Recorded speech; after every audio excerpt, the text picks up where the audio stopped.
Now that we've taken a look at how to encode binary code, to check for errors, all kinds of stuff, we're going to start talking about data compression. So when we transmit data, back in the day, you paid for every single bit and byte that went through the internet.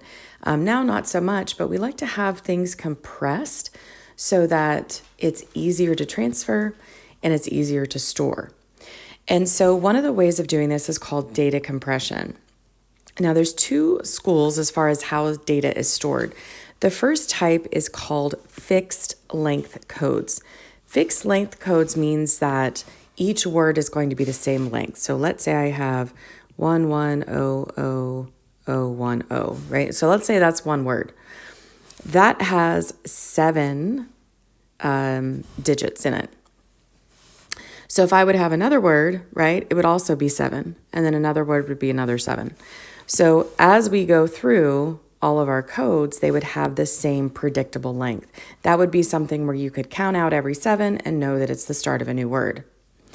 But it's not very practical as far as actually being able to transmit data, so we're talking about a variable length code that will help you with some of the compression. And Morse code is one of those. And the idea for this is that letters that occur more frequently are represented by fewer symbols, where letters that occur more frequently or less frequently are coded with more symbols. So things like, for example, think about ESTLN, right? So think about Wheel of Fortune.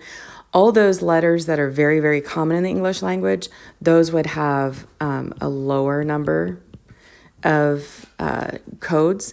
And then things like Z, X, V, right? Those would have a higher number because those aren't used in the English language very often. All right, so we're going to be looking at data encryption or data compression as the process of encoding data so it's represented by fewer symbols. So when we reduce the cost of data storage and transmission, a compression algorithm converts data from easy-to-use format to one designed for compactness.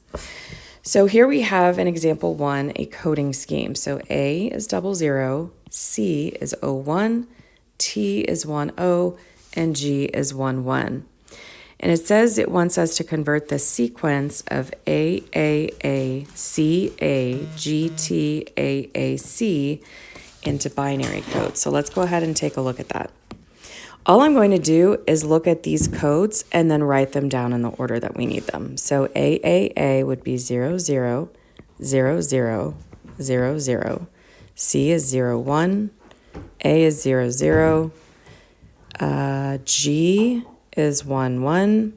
T is 10. A is 00. A is 00. C is 01. All right, I think I got them all. So A, C, A, G, T, A, C. Yep, we got them all.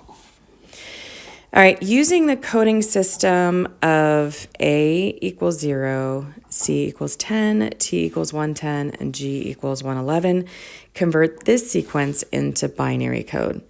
So A would be 0, A is 0, A is 0, C is 10, A is 0, G is 111, T is 110, A is 0, A is 0, C is 10. So you'll notice in this one, it's going to be shorter than the other one because instead of using 2 symbols to designate an A, we're only using 1. And then things like G that occur less frequently and T, those have 3 symbols. But even with those symbols in there, it's not as long. All right, so that's not bad to turn it from the words into coding, but what happens when we have the code? All right, so now we need to look at our example 3.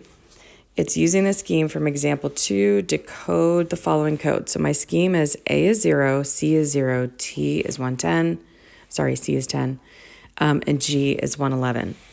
So what I notice here is that everything ends with 0 unless I have a series of 3 ones. So what I'm going to do is put a mark after every single 0 or after a group of 3 ones. Now, you could do this with commas. That's one way to do it. I have a tendency to use bars just because it's a little bit easier for me to decipher. All right, so here's what we're doing. Putting a bar after every single 0 unless I have a grouping of 3 ones. So here I have a 0. I have a grouping of 3 ones, so I'm going to put a mark there. Here's a 0. Here's a 0. Here's a 0. Here's a 0. Another one. Another one. Here's another one. Right? So I'm just putting a mark after every single 0 unless I see a grouping of 3 ones. And then I'm putting that 1 in. All right. So that should be all of my separation. And I'm going to put, let's see here, let's get that code down there. A is 0.